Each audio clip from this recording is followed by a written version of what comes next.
Continuamos en Notimundo Estelar. Información inmediata. Este martes se presentó a la Corte Constitucional una serie de medidas económicas alternativas para dejar de explotar el bloque petrolero 43 del Yasuní. Vamos más allá de la noticia. Notimundo Estelar en FM Mundo con María del Carmen Álvarez. Nos acompaña a esta hora el abogado Pedro Bermeo, él es vocero de Yasunidos. Abogado Bermeo, muy buenas noches y gracias por acompañarnos. Le saluda María del Carmen Álvarez. Buenas noches, María del Carmen, muchísimas gracias por la invitación. Gracias a usted nuevamente por estar junto a nosotros. Recordemos que en consulta popular realizada en el año 2023, aproximadamente el 59% de los votantes decidieron el cese de la explotación petrolera en el Yasuní. Pero esta decisión, sin lugar a dudas, va a tener un impacto financiero para el Estado, que ya vemos la situación de crisis que enfrenta actualmente. ¿El país, abogado, puede prescindir de los ingresos que esto representa? ¿Y cuáles son las medidas alternativas que se proponen?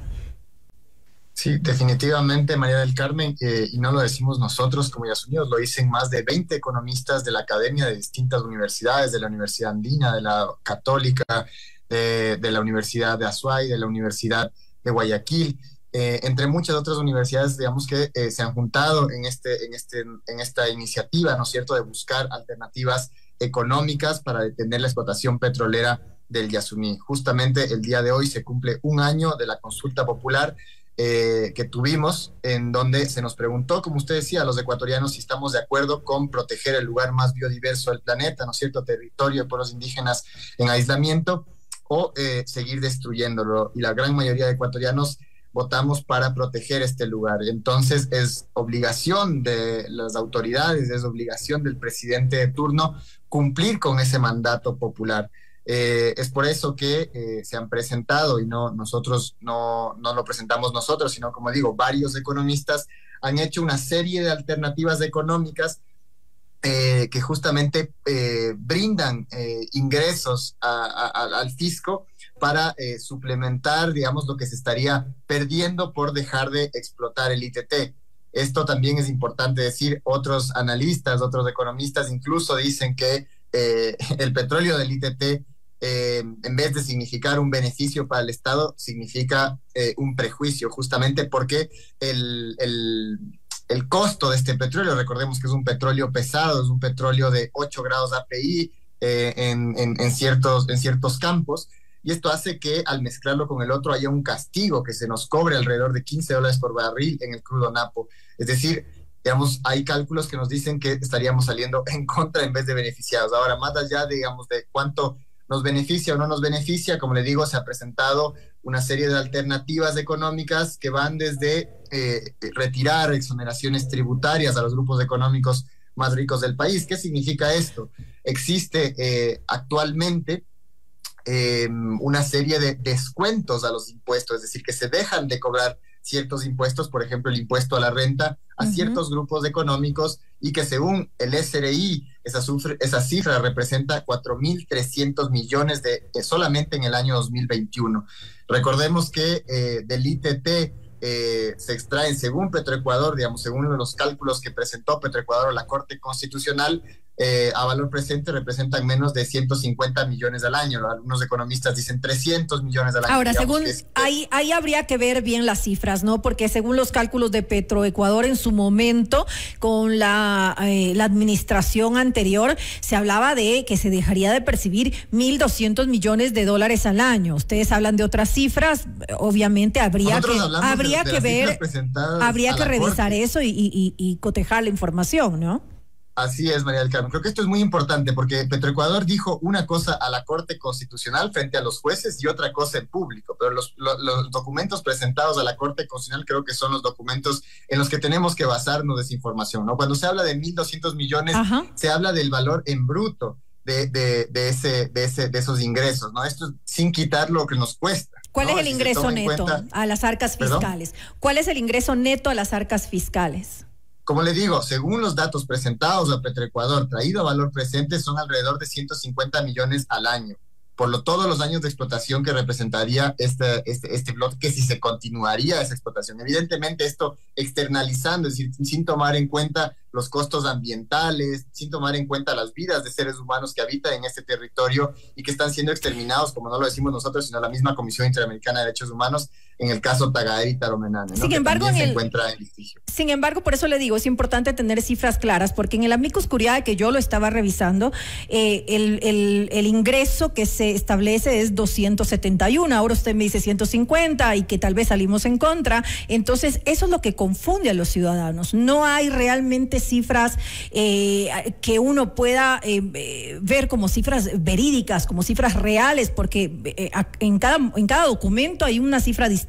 En el amicus curiae al que usted se refiere está otra cifra la que me está diciendo en estos momentos. Sí, yo le estoy mencionando la cifra que presentó Petroecuador. Ahora, justamente lo que hicieron estos economistas que digamos, presentaron un amicus curiae el día de hoy, pusieron varios escenarios, ¿no? Pusieron varios escenarios, hicieron unos escenarios más conservadores, hicieron unos escenarios más optimistas, en los que justamente se plantean diferentes cifras para ver cuánto realmente se obtiene.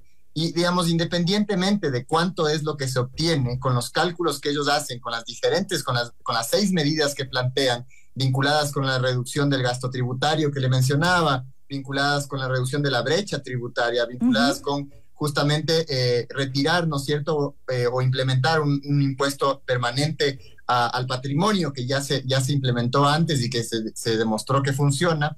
Esto es importante decirlo, estamos hablando de personas que tienen un patrimonio de más de 5 millones de dólares, es decir, no afecta al 99% de los ecuatorianos, ¿no? Pero sino lo que sí podría, a los grupos económicos más ricos del país. Pero lo que sí podría afectar, por ejemplo, es esta focalización al subsidio al gas de uso doméstico. De alguna manera, eso sí puede afectar a la clase media.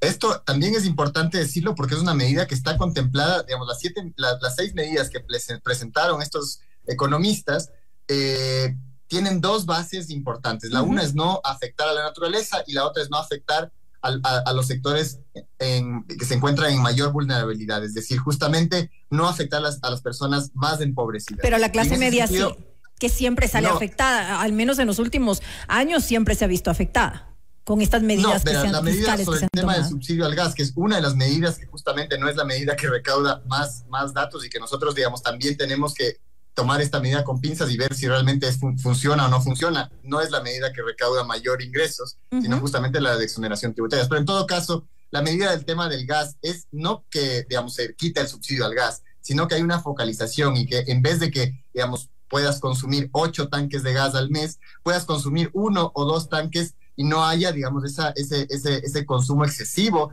de el subsidio que representa un gasto para todos los ecuatorianos. Es decir, ahí es cuando se busca, si usted consume, ¿no es cierto?, tiene una piscina, que la mayoría de ecuatorianos no tienen una piscina y calienta la piscina con 8 tanques de gas a la semana, entonces, digamos, es evidente que tiene que pagar más por ese gas. Pero la gran mayoría de ecuatorianos usa 1 o 2 tanques máximo al mes, ¿no?, según los cálculos que presentan en el mismo estudio.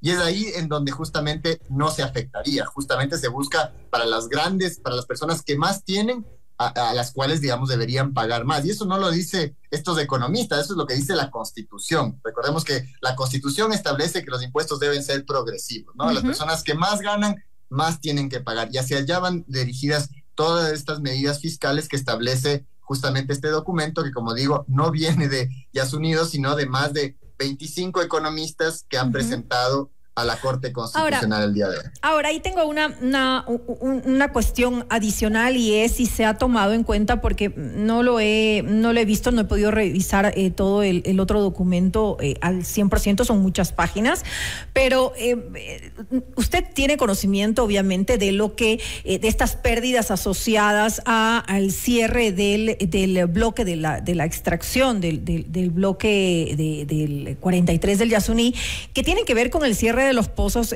Los valores que yo tenía es que esto representaría el cierre nada más, 13.800 millones de dólares. La inversión, por ejemplo, que hizo el Estado, que ya iría a pérdida, estamos hablando de 1.952 millones de dólares, 467 por abandono del bloque, 251 por las compensaciones sociales y obviamente la remediación ambiental. Estamos hablando de más de 16.000 millones de dólares, porque eso al menos no sé si también está siendo considerado.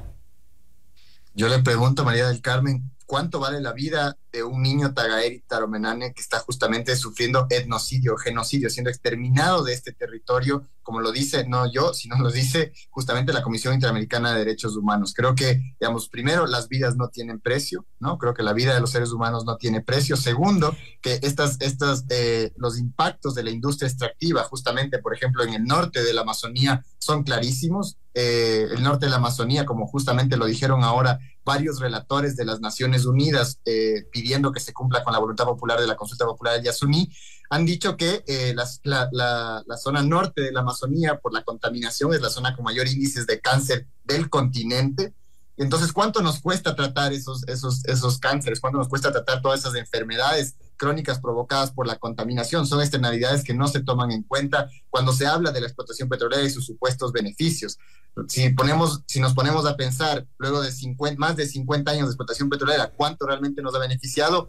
A la mayoría de los ecuatorianos creo que es muy poco, y eso es lo que se tiene que tomar en cuenta. Total. Ahora, sobre el tema del retiro progresivo y ordenado, sobre el retiro de la infraestructura, evidentemente, digamos, va a haber un costo por ese retiro. Ahora hay que preguntarnos por qué se da ese costo. Recordemos que esta consulta popular se enmarcó en el 2013, se inició en el 2013, y fue por justamente una serie de obstrucciones de la justicia, obstrucciones del proceso electoral de las autoridades de turno, que no se dio lugar en el 2013, sino que tuvimos que luchar en diferentes cortes por una década hasta que finalmente llegó a la Corte Constitucional el año pasado y dio paso a esta consulta.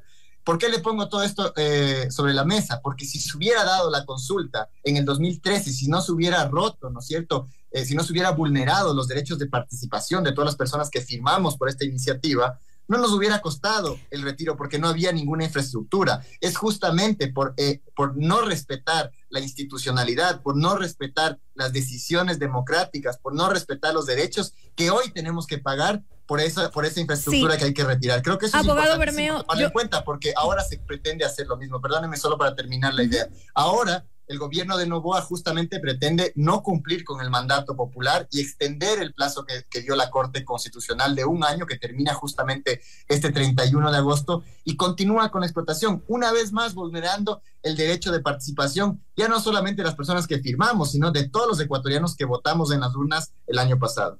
A ver, ¿por qué hablaba yo de este valor? Y estoy de acuerdo con usted en todo lo que implica la explotación petrolera en la zona. Sin embargo, hablo de esos 16.000 millones, porque también tiene que tomar en cuenta que nosotros en Ecuador estamos atravesando una grave crisis de seguridad, porque además tenemos una crisis social también, donde hay otros niños, ¿no?, que están enfrentando desnutrición infantil crónica. Es decir, hay mucho por hacer en el tema social, y con 16.000 millones de dólares se podría hacer muchísimo. Entonces, por eso toco el tema de si se ha considerado cómo compensar ese valor, porque también el país necesita esa plata. Precisamente nosotros hemos presentado varias alternativas económicas, como le digo, y esta que se presentó el día de hoy de todos estos economistas, no solamente consigue 16.000 millones de dólares, sino 1.400 millones de dólares al año. Digamos, es una cifra gigantesca la que se tendría obteniendo, mucho más de lo que sale del ITT solamente con estas 6 medidas. Hay muchísimas otras medidas más que se podrían obtener. Ahora, la pregunta es, ¿qué vida vale más? Y porque no podemos nosotros ponernos en esta disyuntiva de si seguir, digamos, explotando el territorio de esta persona para mejorar el territorio de esta otra persona, que eso además no sucede. Y lo que es importante decirlo es que la plata del ITT en este momento, para lo que se está usando, la plata del Yasuní, es para pagar deuda, no para construir nuevos hospitales, no para construir escuelas, no para mejorar la calidad de vida de los ecuatorianos. Eso nunca ha pasado. Ese es el engaño que nos han tenido los últimos 50 años, y que no nos beneficia realmente, sino se benefician las mismas élites económicas, quienes construyen los pozos, quienes perforan, quienes hacen los oleoductos, justamente estas transnacionales que explotan el Yasuní, que han explotado la Amazonía Norte. Sin lugar a dudas, y me quedo con eso, porque hay que tomar todo esto en cuenta y hay que analizar todas estas propuestas que se hacen para compensar ese dinero que dejaría pues de ingresar al país. Le quiero agradecer al abogado Pedro Bermeo, vocero de Yasunidos, por habernos acompañado y comentarnos un poco acerca de estas alternativas fiscales que se han propuesto al momento. Muchísimas gracias, María del Carmen, por el espacio. Yo solamente quisiera recalcar que justamente el día de hoy varios relatores de las Naciones Unidas, como Oliver de Schutter, relator de la pobreza, Fernanda y varios otros actores del grupo de trabajo sobre la cuestión de los derechos humanos, Marcos Orellana, relator especial sobre las consecuencias de los derechos humanos en la gestión y eliminación ambientalmente racionales de sustancias y desechos tóxicos, y Astrid Puentes, relatora del medio ambiente de las Naciones Unidas, han sacado un comunicado en el que exigen al gobierno cumplir con la voluntad popular, cumplir con este mandato de todos los ecuatorianos y que se respete, no solamente, digamos, porque es la democracia del Ecuador, sino porque es el lugar más biodiverso del mundo, porque viven pueblos aislados y porque justamente hay que respetar la institucionalidad para salir de estas crisis en las que estamos el día de hoy. Gracias, abogado, nuevamente por estar junto a nosotros, el abogado Pedro Bermeo, vocero de Yasunidos, por habernos acompañado. Haremos seguimiento, sin lugar a dudas, de este tema. Noticias, entrevistas, análisis e información inmediata. Notimundo Estelar regresa enseguida.